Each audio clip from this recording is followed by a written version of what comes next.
Alright dudes, so today we're going to be reacting to the Lucifer workout that Tom Ellis did for the Men's Health magazine.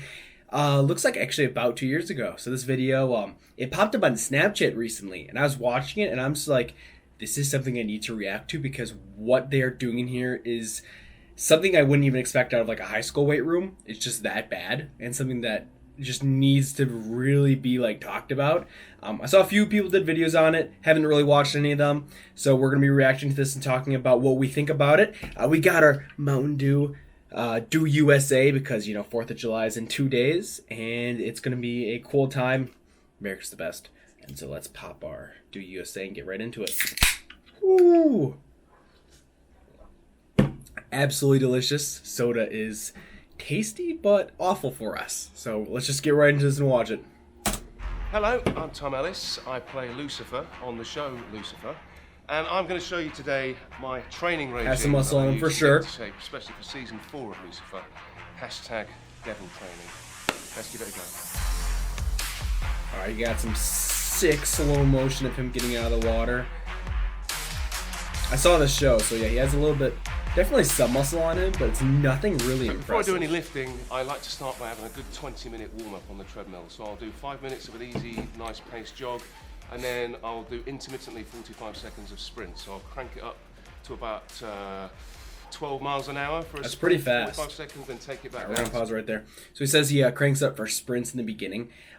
I'm not a huge fan of doing cardio in the beginning of my workout because you can really tire out the muscles and take away from your ability to perform maximal amounts of lifts. I know Athlete Next did a video on it where like cardio can actually take away by like 10 or 20% from like the amount of weight you can lift or the amount of volume you can lift. So that's kind of why I don't do it. I've seen it myself when I go hard in cardio. There's just all the blood is in your legs. Your heart has burned a lot of energy, a lot of glycogen using it initially, so, and your central nervous system also takes a bit out of it too, so that's kind of why I don't recommend sprinting beginning your workouts, but obviously like light treadmill walking is perfectly normal. To a walking pace for about 4 miles an hour, and I'll do that until I hit 20 minutes, and then I've got my blood pumping and I'm ready to go. When we were getting in shape for Lucifer season 4, I really wanted to gain some muscle mass, and so the best way to do that was consult my trainer, Paolo. Hello everybody. I don't think he says a single word in this video. That we did, I got like halfway through 6 it. days a week, but we would do 4 days of it as an upper-lower body split using big compound movements. Okay, big compound movements, good so far. So an upper body day will contain things like this: the bench press. So when we're doing the bench press, we're working so to 4 by 8 to 10, good hypertrophy range. This is terrible right there. Don't do this. The trainer is lifting the weight for him. That's not how you work out. That's not how you work out at all. When it's all on the trainer, you should if you can't handle the weight to where your trainer has to be lifting it for you, you should drop down the weight. Or if you can lift it and the trainer's lifting it for you, you're not getting enough workout. So there's kind of, it's not right at all. I could see injury prevention being maybe an idea that was like thought of, but then just drop the weight down again. And like I've never needed to spot someone like that who I was comfortable. Like if the people who I lift with, every single one of them who had some knowledge in the gym knew what weight they could handle and didn't need me to hold the bar for them. So I'll put a heavy weight on there. I'll do somewhere between 8 to 10 reps, and we'll do that yes. 4 times. So this is really an wide oldie chin up, but a goodie. It's 6 to 10. Classic wide pull up, my bad. Pull up. Now I couldn't do any of these at the beginning of the year, but a lot of practice. Keep your core engaged, get under it nicely, and go for it. All right, so pretty good range of motion. Shoulder blades tight. The core one, I mean, when he said of talking about like squeezing your glutes in the beginning, yeah, it's part of the exercise. It's important, but he should probably also be talking about like before squeezing your glutes. It should be elbow positioning. It should be squeezing your shoulder blades together, for the bench press. It should be talking about the pause, maybe the warm-up that goes into it, not just, squeeze your butt.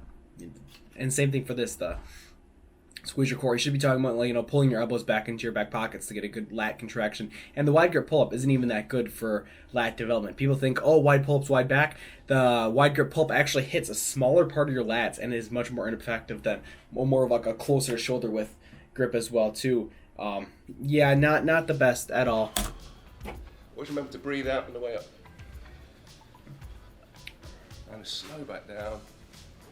As I say, I couldn't do any of these at the beginning of the year, so I've slowly built up to doing probably about 10 reps on my first go, and I'll slowly come down to 8, 6, and probably 6 again. I'll try and do 4 This is about sets where I stopped watching. So he's talking about how he's having to drop the sets, or drop the reps every single set afterwards because he trains close to failure, has to drop it down because of fatigue accumulating, and drop it and drop it and drop it again. If he honestly, so it was 10, I think, 8, 8, 6. That's 16, 20, 30, so 30 sets of volume. And he's probably, his back is pretty fatigued by then, 30 reps of volume. If he did, well, let's say something like, he didn't go to 10 first off, he maybe kept it at 8 and increased the rest, maybe did 5 by 8, that's 10 extra reps of volume. He's probably able to get pretty close to doing that. Or maybe even lower, 6, 5 by 6 that's 30 reps of volume. He can get a better contraction because he's not training to failure each time. When you train to failure, it's a lot harder to keep the emphasis on the muscles that you want to keep the emphasis on, and you instead start focusing on all these other. The biceps come into play. Your traps start getting the contraction. So it's just not really the best way to work out correctly if you're trying to hit the right things and get as much volume in as possible. Because training to failure is a really good way to fatigue yourself early in the workout when you still have the rest of the workout left. So we're gonna get back into that. Another great compound movement to get the shoulders fired up. I like to do this at the start of my upper body days. Is the overhead seated shoulder press. I'd like to try and start heavy, so I've got 40 pounds on each arm. Paolo, he's so good. If you have got a trainer and using heavy weights, it's great to help you get into position without injuring yourself. So if we get them up with a swing, 3, 2, 1, there we go, in position. That is terrible. The amount of strain that gets put on his shoulders when he swings the weight up like that, it takes away from the exercise so much, because your chance of injury, especially when you're lifting heavy weights, 40 pounds is not heavy at all when it comes to this exercise at all. I've done 80 for sets before. I've seen people knock out hundreds with good form. It can be heavy for some people, but it's not a ton of weight at all. His trainer's holding him, doing the exercise for him. He swings it up like that. The best way to do it is to rest it on your knees and to kick it up like this, and then maybe have someone help you for your first rep to get it up there. But what he is doing is just one of the worst ways to lift and get the weight into the best position you can be. So Paulo, you're a failure. Quite honestly, Paulo, you suck. Position. And a nice good depth on them. But his trainer is just doing it for him. Trying to explode upwards. The big difference in staying there in case the arms are drifting back, but doing it for them. The slow contracting is not optimal at all. Get through the exercises quickly. I mean, men's health, you're not wrong about the eccentric portion of the movement. But when the trainer's lifting for you. And then just to get them down safely, tuck them into your body. So if you really want to carve out those shoulders, a great superset exercise to do with the overhead presses is supersetting shoulder single exercises. Cable lateral raise. So you get your cable, you don't have to overload this weight. You're going for good, clean reps. So straight up, down, to the side. Down to the side. You superset. All right, so he's supersetting 2 shoulder exercises together. Fatigue accumulation. Superset 2 exercises together that target different muscle groups. Think chest and back. Think, what another good one be? Maybe quads and glutes. Quads and hamstrings when it comes to isolating things, because when you do 2 exercises at once, that's a ton of volume that your body has to recover from in between sets, which means you'll have to drop the weight down again, and then you'll be performing less reps, less weights. You have to lower down the total weight used, and suddenly your workout is now doing, you're using 20% of the weight that you initially began. Egyptian raises, side raises, I think they're Egyptian side raises. So Egyptian side raises are like this, where you hang like this, are significantly better way to hit it, because it allows the emphasis to go in between your leg, and you get a lot more engagement on them. What he's doing with that is he's half doing it right. I mean, it's not the worst way to do it. I would see it and be like, okay, they're probably getting some good contraction on the side of the delt, but still, it's just one of those things where it could be done a lot better. This with the overhead presses, and you do 4 sets of each one with minimal rest in between,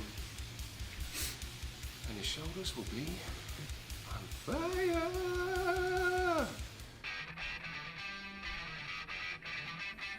Okay, time to get the guns going. I'm going to use the classic single arm bicep curl, except we don't need heavy weights. People use heavy weights and they often cheat by swinging their bodies. Which can be good because it allows you to overload the eccentric portion of the movement, a little bit of body language. And then you want to get your elbows pinned in like this, and you want nice shoulders look pretty jacked from this angle. Contractions. Then bring them both up like that, keep them together, and just lower. It's a pretty slowly. Advanced technique for where he is at. Honestly, just doing regular curls with a heavy weight would probably be a little bit better than just the isometric hold at the top.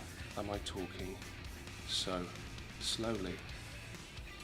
So in terms of reps and sets, we're doing 10 reps on each arm, which is, if you work it out, that's 20 reps. Back and forth. And you want slow, steady movements, and we do that 4 times. So, one of the best exercises you can do on leg day is the classic squat. It fires up all the big muscles. He used the pad, the barbell pad. Good heavy weight, good form. And with the gloves still on. Come down and open up. I can't really see what he's doing because... Oh, this is heavy. Actually, it's not really. I haven't got any weights on today. But normally I'd stack it up with about 60 to 70 kilos. It's all about form and protecting your back. Oh, my bum feels nice. Right, well, that's just a few exercises from the devil training that I do with Paolo. Always have a good 10 to 15 minute stretch afterwards. All right, so what we just watched was something that Men's Health kind of failed on, quite honestly. Kind of did terrible with, if you're looking at the sets, the reps. Not terrible, but the exercises and how the exercises are performed by his trainer, Paolo, were absolutely terrible. Not good at all. Not good at all. That was a failure on Men's Health part. His training could be so much more effective than where it's at. So I'm kind of disappointed in Men's Health for that. Usually they have a ton of trainers around at the sets, making sure that people are doing the exercises right. But Paolo obviously just, he was not really cutting it. Tom probably hasn't been training for a really long time, so I can't really put the blame on him. But when it comes down to it, that's a terrible, terrible workout plan. And honestly, if they hired me, I could do a better job. 100% sure that. Even though I don't have any technical certifications, we could get Tom Ellis significantly more jacked in the same amount of time than Paolo could. So I will be back later, guys. Have a great day. Hope you enjoyed this. Link of the video will be in the description. Watch the video I did with Mark Bell, and have a great day, guys. Peace.